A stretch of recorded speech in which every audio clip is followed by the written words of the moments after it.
മൈവാ silks, Kasaragod, Kanhangad, Mangalore. എവിടെ നിന്നാണ് ഈ കൂറ്റൻ വിജയത്തിന് BJPക്ക് വകുപ്പുകൾ കിട്ടിയത്? അതായത് അങ്ങനെ ഒരു വിജയം നേടിയെടുക്കാൻ അവരെന്തെങ്കിലും ഈ രാജ്യത്തിന് വേണ്ടി ചെയ്യണ്ടേ? ചെയ്തതായിട്ട് എന്തുണ്ട്? നമുക്കൊരു പരിശോധന നടത്താം. 2014 നരേന്ദ്രമോദി സർക്കാർ അധികാരത്തിൽ വരുന്നു.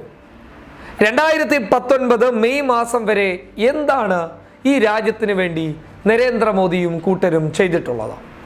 സ്വാഭാവികമായി ചിന്തിക്കുന്ന ഒരു സാധാരണക്കാരന് 2019 ഒന്നും നടന്നിട്ടില്ല എന്ന് വേണമെങ്കിൽ വിശേഷിപ്പിക്കാം. അതായത് 2019 വരെ ഒന്നും നരേന്ദ്രമോദിയും കൂട്ടരും ചെയ്തിട്ടില്ല എന്നതർത്ഥം. അപ്പോൾ 2019 മെയ് മാസത്തിൽ ഇവരെന്തെങ്കിലും അത്ഭുതം ചെയ്തിട്ടുണ്ടോ? ഇല്ല, ഒന്നും ചെയ്തിട്ടില്ല.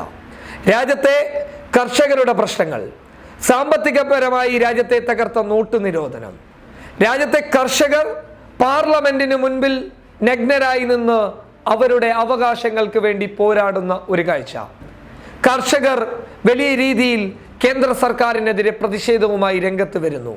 മഹാരാഷ്ട്രയിലെ കിസാൻ ലോക് മാർച്ച്, എന്തിനു പറയണം, ദളിതനെയും മുസ്ലിമിനെയും ഇത്രത്തോളം വേട്ടയാടപ്പെട്ട ഒരു കാലഘട്ടം നമുക്കിടയിലേക്ക് കടന്നു വന്നിട്ടില്ല എന്ന് വേണം പറയാൻ. പലയിടങ്ങളിലും ജാതിയുടെ പേരിൽ മനുഷ്യനെ വേട്ടയാടുന്ന കാഴ്ചകൾ കണ്ടു. മൃഗത്തിന്റെ പേരിൽ മനുഷ്യനെ വേട്ടയാടുന്ന കാഴ്ച കാണാൻ വേണ്ടി ഇടയായി. പലയിടങ്ങളിലും വർഗീയ കൊലക്കേസുകളിലെ പ്രതികളെയടക്കം വലിയ രീതിയിൽ പുകഴ്ത്തിക്കൊണ്ടുവരുന്ന ഒരു കാഴ്ച രാജ്യത്തെ 2014 മുതൽ 2019 വരെയുള്ള മോദി സർക്കാർ എടുത്തു കാണിച്ചു തന്നു. ഇതിലൊക്കെ എന്ത് നേട്ടമാണ് BJPക്ക് ചെയ്യാൻ വേണ്ടി സാധിച്ചിട്ടുള്ളത്? കർഷകരുടെ ബാങ്ക് അക്കൗണ്ടിലേക്ക് ഇട്ടുകൊടുത്ത 6000 രൂപയുടെ ഗഡുകളായി വരുന്ന 2000 രൂപ ഇതുവരെയായും പലർക്കും ലഭിച്ചിട്ടില്ല. അല്ലെങ്കിൽ ഇട്ടുകൊടുത്ത അമൗണ്ട്, പണം തിരിച്ചെടുത്തതായിട്ടുള്ള റിപ്പോർട്ടുകൾ അടക്കം നമ്മളിലേക്ക് കടന്നു വന്നു. എവിടെയും നേട്ടങ്ങളില്ല. പറയാൻ ഒരു നേട്ടങ്ങളും 2014 മുതൽ 2019 വരെ മോദി സർക്കാരിനില്ല.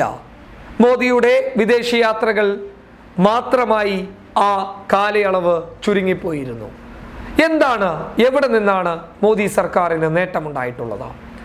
ബലാക്കോട്ടിൽ പൊട്ടിയ പ്രത്യാക്രമണം, ബലാക്കോട്ടിൽ ഭീകര കേന്ദ്രങ്ങൾക്ക് നേരെ മിസൈലുകൾ വർഷിച്ച നരേന്ദ്രമോദി സർക്കാരിന് രാജ്യത്തെ ജനങ്ങളുടെ സുരക്ഷ ഞങ്ങൾ ഏറ്റെടുക്കുന്നു എന്ന് കാണിച്ചു കൊടുക്കാൻ സാധിച്ചുവോ?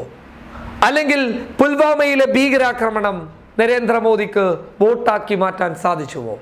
ഈ രണ്ട് വിഷയങ്ങൾ മാത്രം, ബലാക്കോട്ടും പുൽവാമയും മാത്രം.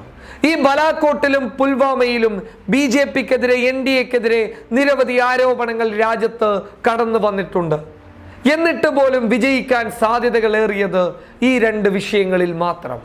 രാജ്യസുരക്ഷ അത് ഞങ്ങളുടെ കൈകളിലാണെന്ന് പറഞ്ഞു പറ്റിക്കാൻ അവരെ കൊണ്ട് സാധിച്ചു എന്നുള്ളതാണ് ഈ തിരഞ്ഞെടുപ്പ് വിജയം എടുത്തു കാണിക്കുന്നുള്ളത്. അതായത് ഈ ഹിന്ദി ഹൃദയഭൂമി അതുപോലെയുള്ള ഉത്തരേന്ത്യൻ നാടുകളിൽ, ഉത്തരേന്ത്യൻ സംസ്ഥാനങ്ങളിൽ ദേശീയത വളർത്തിയെടുക്കാൻ, ദേശീയത, ഹിന്ദുത്വ എന്ന ഒരു ചിന്താഗതിയിലോട്ട് കടന്നുകൊണ്ടുവരാൻ, അവരെയൊക്കെ പൊതുജനങ്ങളെ എത്തിക്കുവാൻ BJPക്ക് സാധിച്ചു എന്നുള്ളത് മാത്രം. അത് ഈ രണ്ട് വിഷയങ്ങളിൽ, പുൽവാമയും ബലാക്കോട്ടിലും മാത്രം. ആ രണ്ട് വിഷയങ്ങളിൽ BJP മുന്നോട്ട് വെച്ച ചില കാര്യങ്ങളൊക്കെ അത് പരിപൂർണമായും വിജയിച്ചു എന്നുള്ളതാണ് ഈ തിരഞ്ഞെടുപ്പ് കാണിക്കുന്നുള്ളത്. അല്ലാതെ രാജ്യത്തെ ജനങ്ങൾക്ക് വേണ്ടിയിട്ടോ, രാജ്യത്തെ കർഷകർക്ക് വേണ്ടിയിട്ടോ, അല്ലെങ്കിൽ രാജ്യത്തിൻ്റെ സാമ്പത്തിക നില മെച്ചപ്പെടുത്താൻ വേണ്ടിയിട്ടോ നരേന്ദ്രമോദിയോ കൂട്ടരോ ഒന്നും ചെയ്തിട്ടില്ല. അതൊക്കെ അടിസ്ഥാനപ്പെടുത്തി കഴിഞ്ഞാൽ കോൺഗ്രസിനും UPAക്കും ഒരു വലിയ നേട്ടം ഈ തിരഞ്ഞെടുപ്പിൽ കൊയ്തെടുക്കാൻ പറ്റുന്ന ഒരു സാഹചര്യമായിരുന്നു എന്നാണ് നമുക്ക് കാണാൻ വേണ്ടി സാധിച്ചത്. എന്നാൽ അതിനൊക്കെ അട്ടിമറിച്ചുകൊണ്ട് ഇവരൊരു കൂറ്റൻ വിജയത്തിലേക്ക് കടന്നുപോയി. ഇതാണ് അതിൻ്റെ കാരണമെന്ന് വേണമെങ്കിൽ നമുക്ക് പറയാം. News desk public Kerala.